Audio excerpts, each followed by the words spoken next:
Chapter 20, Preaching at the Temple. Now just past his 12th year, Jesus was not the typical lanky youth.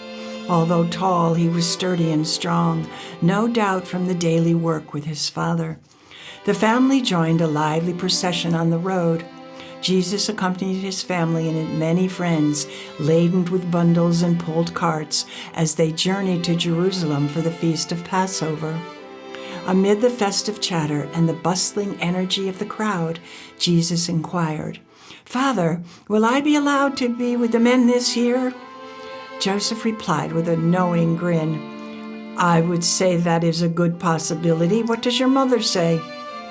With a mischievous sparkle in his eye, Jesus answered, "Oh, she always says, whatever you say is best." From behind, Mary, walking with a group of women, paused and joined her family briefly.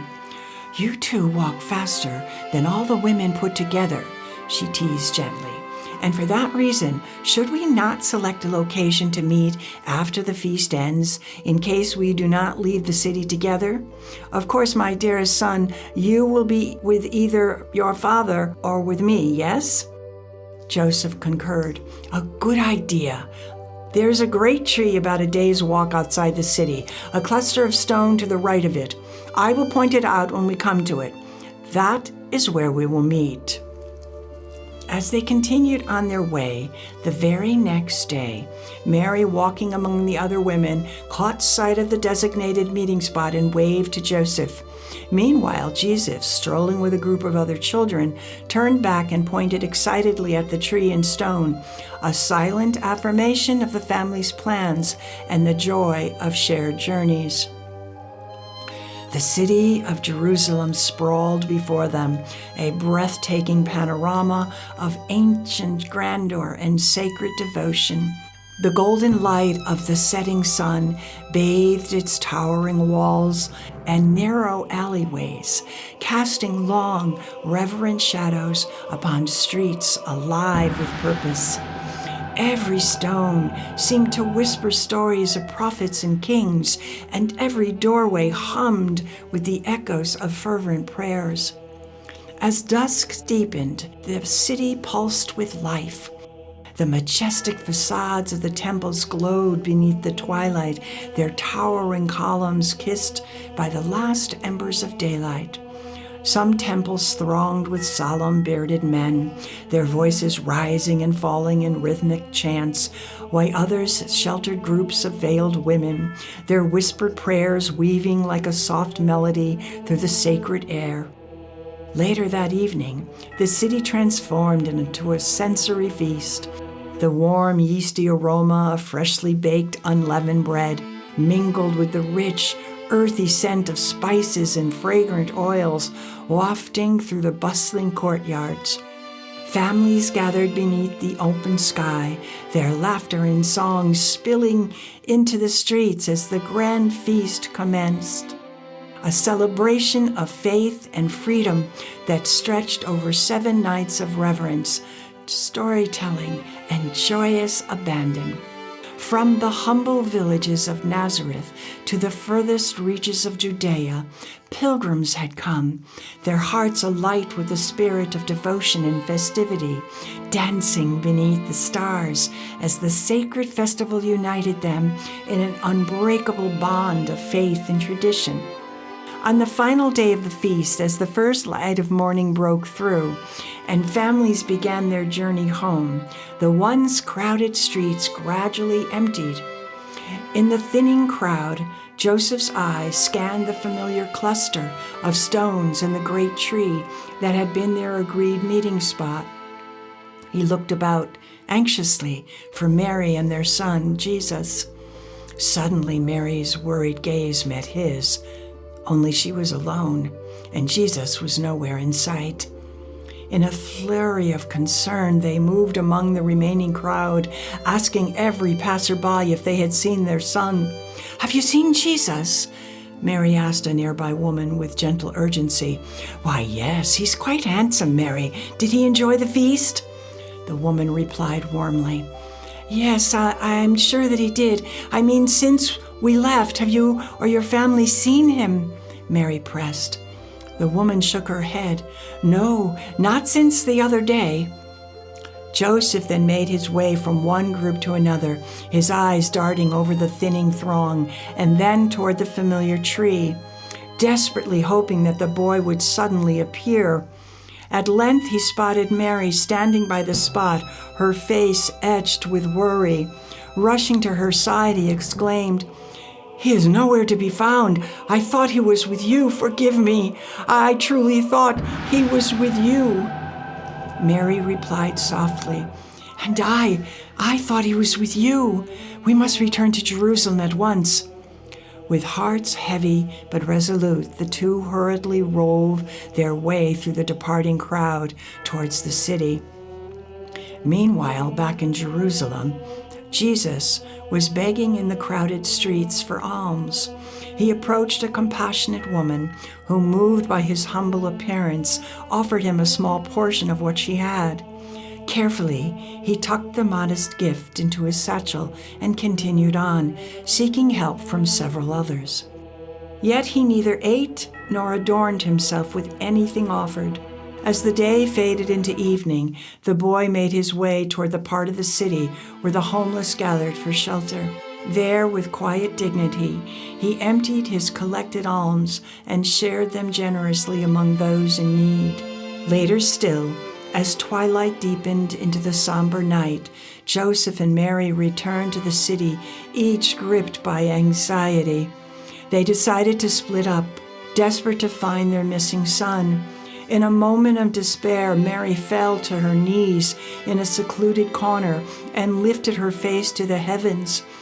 "Why is he hidden from my heart? Until this moment I've always seen him, even when he was not in my sight. Celestial companions, lead me to him. Show me the way that I may run to him and be relieved of this sorrow." She prayed fervently. Though no vision came to her that night, the pain in her eyes was as clear as the stars above. With a trembling sigh, she rose from her knees and began to move rapidly in the direction her intuition urged her. At dawn the following morning, as the sun's first rays began to chase away the darkness, Joseph and Mary resumed their frantic search. On the crowded streets, Mary stopped a woman and described her missing son. She quickly replied, "Yes, a child with those looks came to me yesterday asking for alms," adding softly, "I gave him some.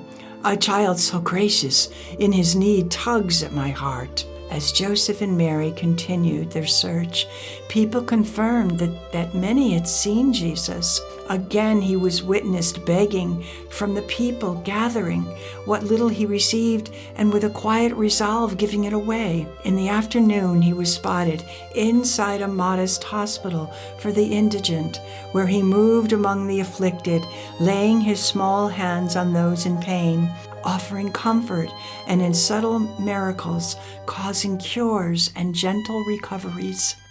For 3 long days, Joseph and Mary scoured the city without rest, neither eating nor sleeping. Mary, in her anguish, had at one point thought that Jesus had sought refuge in the cave of the Nativity, but the angels assured her he was not far away. She even wondered if he might be wandering with John in the desert, yet once again the celestial messengers denied this notion. Through it all, the most holy queen suffered as any mother would.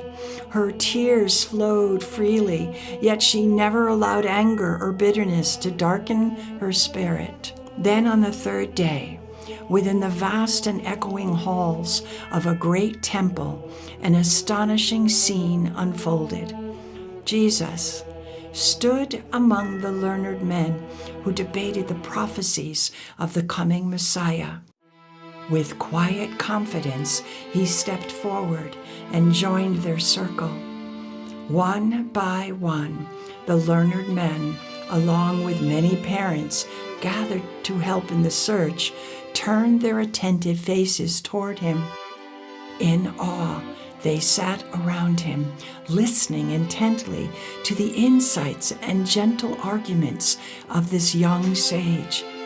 Mary and Joseph finally located the gathering, entered the temple, and observed his final discussions with the elders. In the midst of the assembly, Mary stepped forward, her voice filled with sorrow and love, and said, "Son, why have you done this to us? Your father and I have been searching for you with heavy hearts."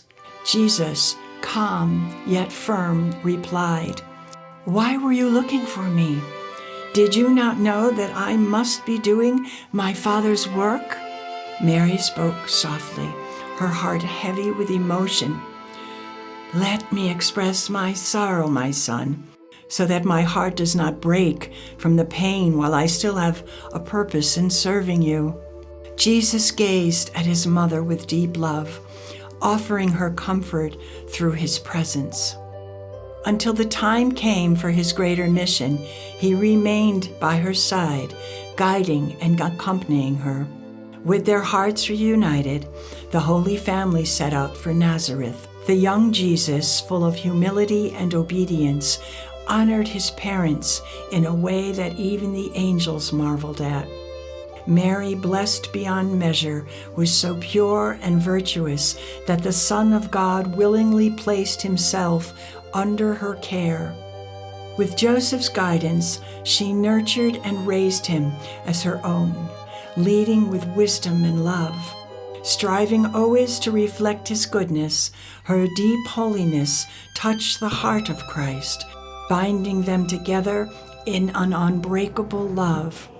Thus, in the midst of Jerusalem's ancient splendor, where faith and festivity filled the air, the Holy Family experienced both joy and sorrow, a journey marked by hope, loss, and divine wisdom. Their story, etched into the sacred walls of the temple, would live on in the hearts of all who would one day hear it.